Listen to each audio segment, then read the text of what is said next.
Good afternoon, everybody.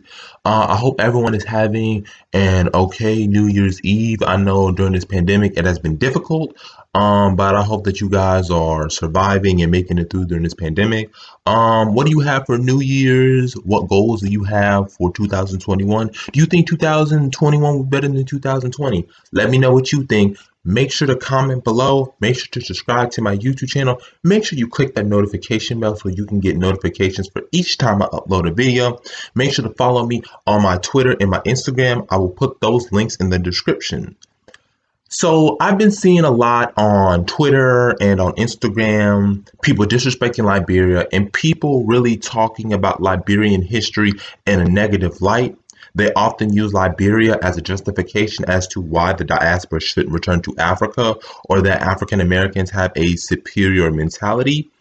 And a lot of these viewpoints have a little bit of merit, but they are heavily misinformed. They lack context.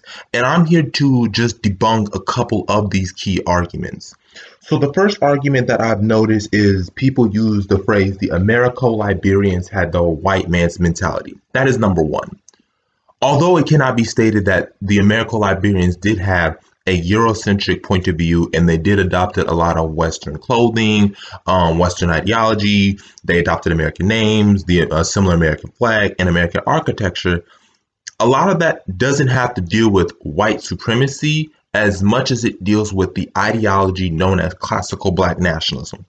A man by the name of Wilson Jeremiah Moses wrote two books that discuss the two forms of black nationalism, modern black nationalism and classical black nationalism. This is very important because Liberia is going to fit into the concept of classical black nationalism, which is from the American Revolution to Marcus Garvey. As we focus into classical black nationalism, one of the distinctions from modern black nationalism is the creation of an African American nation state, as well as having a black Western republic and the Christianization of Africa and Africans. So we see with this form of black nationalism, it is not emphasized on indigenous Africans and African culture as much as it is more on Western culture and Western civilization.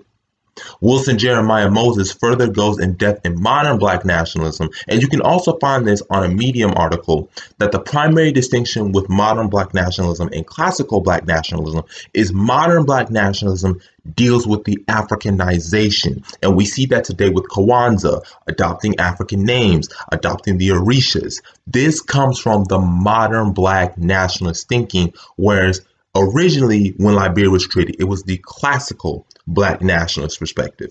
And this is important to understand the context of the situation and how Liberia folded to the way that it did throughout its years from 1847 and to the present day.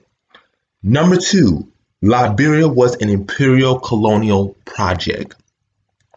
Now, where we get the land from Liberia comes from the fact that the Monroe administration, James Monroe, in 1819, allotted over 100,000 US dollars to buy land on the coast of Africa.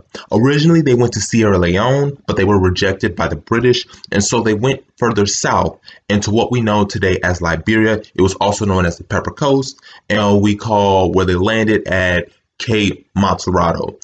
This is where Monrovia is. It used to be called Christopolis.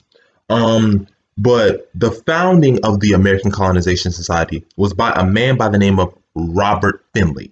He founded the ACS in 1816. Now, what people forget, or what people completely forget out, is that Robert Finley contacted a man by the name of Paul Cuffey. Now, who was Paul Cuffey? Paul Cuffey was the wealthiest black man at the time. He was a man of black and Native American heritage. And he was an advocate that African Americans should trade with Africa and develop, trade rules, trade connections. And he even used his own money to send over 38 African Americans to Freetown, Sierra Leone. And a further interest with that is that Sierra Leone, especially the city of Freetown, is the oldest capital to be founded by African Americans, which was founded in 1787 with the help of a man by the name of Thomas Peters and the Black Poor when they went to England. So we see already right there that this Back to Africa movement and the creation of an African American nation state was going well earlier than when Robert Finley and the American Colonization Society formed in 1816. We would have to go even as far back as 1763, when Granville Town, Sierra Leone, was the first attempt to repatriate African Americans to the continent. Number 3, African Americans did not develop Liberia, and as a result, Liberia is one of the poorest countries in the world. This is a heavily misinformed point of view that does not, once again, include context. It does not understand historical accuracies. It does not really go into depth as to why that happened. It is estimated that about 14,000 to as much as 20,000 African Americans went to Liberia. For those who do not understand, there were about 400,000 free blacks in the 1860s. There were over 4 million African Americans in the entire country. So we are talking about less than 2% of all free blacks and a really minute, minuscule amount of the entire black population that went to Liberia. If you've ever read a book about Daniel Bashir Warner, or if you've done research on Daniel Bashir Warner, he was the 3rd president of Liberia. He was concerned about the immigration of African Americans to Liberia, that there were not enough. There weren't enough African American immigrants coming into Liberia to industrialize and allow for a population to grow and the economy to grow. So an example would be a man by the name of Benjamin Singleton, after the Civil War during Reconstruction, got the signatures of over 98,000 African Americans, men, women, and children, to allow for them to go to Liberia. The Exodusters, who fled to Kansas, wanted to go to Liberia, but it was not financially feasible. You have the Liberian Exodus on the bark Azor that wanted to send over 160,000 African Americans to Liberia over 40 years. You had the Greater Liberia Act of 1939 that got 400,000 signatures to as much as 2 million African American signatures. So what we see right here is not that African Americans did not have the desire to go back to Africa or return back to Africa, but that African Americans simply did not have the resources, the funding, and the economics behind to actually sustain that Back to Africa movement compared to Europeans that were immigrating to America or Asians that we see coming in today after the Immigration Act of 1965. Number 4, African Americans enslaved the natives. This is one of the constant things you will see on Twitter and on Instagram. While it has to be acknowledged that there were many tensions between the Americans and the indigenous, what people fail to understand is that there was not a policy, a law, or a constitutional amendment that allowed slavery. As a matter of fact, many of the indigenous tribes were still selling slaves. And we can verify this by Maya Angelou being of the Mende tribe and Oprah Winfrey being of the Pele tribe. Many tribes such as the Mende, the Pele, and Geo were constantly waging war against other tribes. This dispels the myth of the homogeneous indigenous Liberians. There was the Kondo Confederation that included the Bai and Day tribes. There was the Bassa Kingdom. There were the Kru, who were reluctant to sell their people into slavery. So this idea that the Americo-Liberians enslaved the natives is not accurate, with the exceptions of the Fernando Po situation in the 1920s to the 1930s that resulted in the resignation of Charles D.B. King and his vice president, and maybe the exception of the 1887, if you look at Little America in Africa on JSTOR, where they go into this, there was not an enslavement of the Americo-Liberians to the natives. That is factually incorrect. It has no basis and is really based on Western stereotypes and perceptions of Africa.